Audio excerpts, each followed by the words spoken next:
Okay, so now we're going to do this division example. Okay.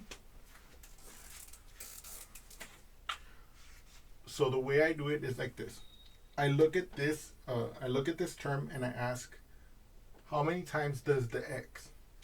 I forget about this just briefly, and I just look at the leading term here on this factor, and I ask, how many times does x go into x squared? I know that x times x gives me x squared, so it must be x times, so that x times x is x squared. Okay. So now what I do is, just like when I'm doing long division with numbers, I multiply the x times this whole thing now. And I get x times x is x squared. X times plus 2 is plus 2x. Okay? And then I put my line, because I'm going to subtract. Now, I want you to watch this very carefully.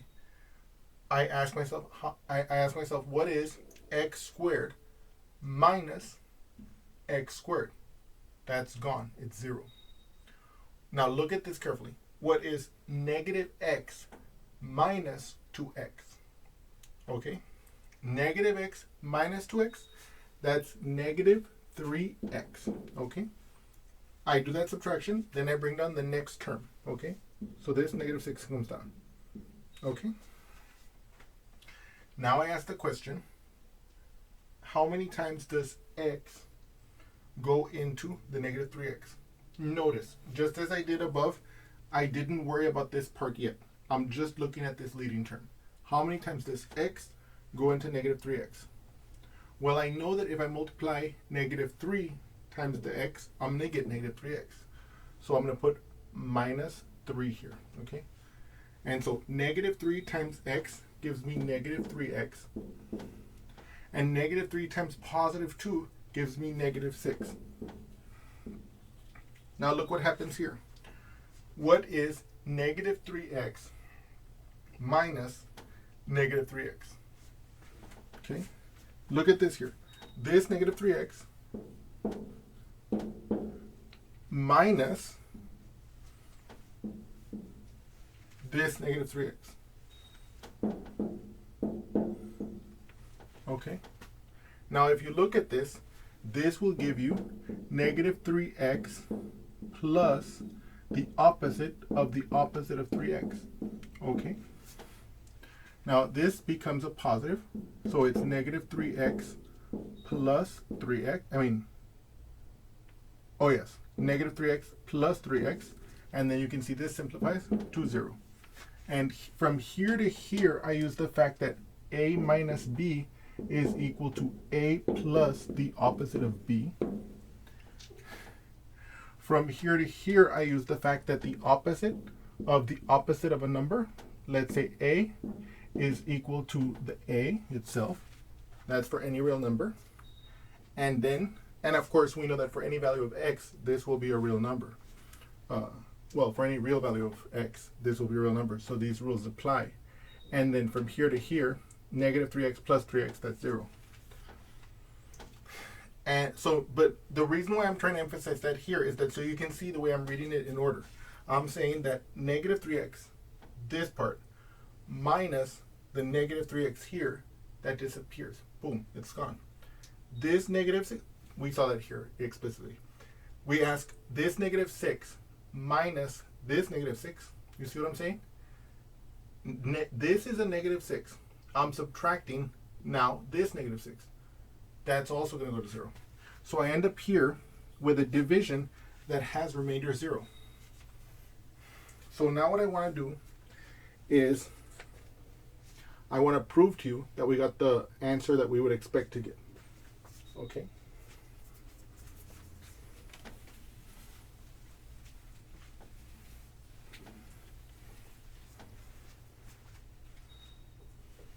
So reasoning by analogy, we recall that, let's say 2 goes into 8 4 times. 4 times 2 is 8.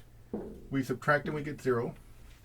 And we know that this fact is telling us that 4 times 2 is exactly equal to 8.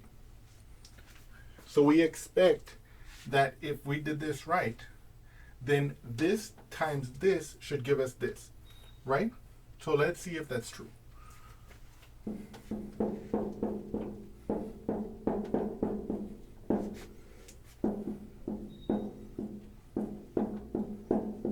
Okay, is that true? Oh, I shouldn't have put that there. Let me multiply it out for you so we can look at it together. I got so carried away there. I'm sorry about that. Okay.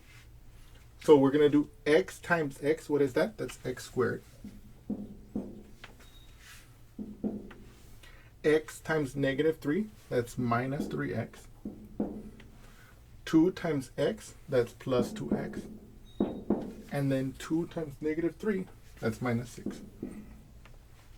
You can see that these two are like terms.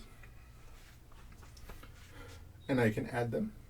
Negative 3x plus 2x, that's negative 1. So it's x squared minus x minus 6. And you see that's exactly what we expect, right? Just as here, when we divided 8 by 2 and we got 4, well, we divided 8 by 2 and we saw that it's 4 with no remainder. That tells us that 4 times 2 has to equal 8. And we know that that's true. In the same way, we divided x squared minus x minus 6 by x plus 2, and we were able to conclude, therefore, we divided this by x plus 2, we got x minus 3, and we can conclude from this that x minus 3 times x plus 2 should be this, and we just verified that here. So we know that our division, number one, we did it right, and number two, that it captures the same behavior we would have expected from it. We would have expected it to have based on the ideas that we learned when we were learning arithmetic. Now, moreover, we can see that if we were to divide this x squared minus x minus 6 by x minus 3 instead of x plus 2, we should get the x plus 2 on top instead of the x minus 3. And so now, I'm going to show you that right now so that we can again see this, so that we can extract more value from this example, okay?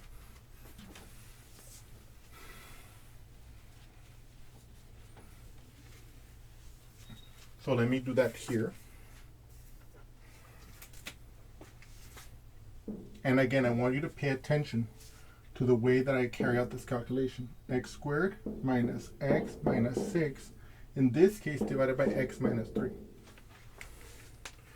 So again, my first question is, how many times does this x go into x squared? I know that x times x is x squared. So that means that I place my x here. Okay. I now multiply the x times the x, and that gives me x squared. I multiply the x times the negative 3, and that gives me negative 3x. Okay? Now watch. From this x squared, I subtract this x squared, and here they go away. Boom, it's gone. From this negative x, I now subtract this negative 3x. But because I'm subtracting a negative, I'm actually going to add 3x, right? So it's going to be, ultimately, it's going to be negative x plus 3x.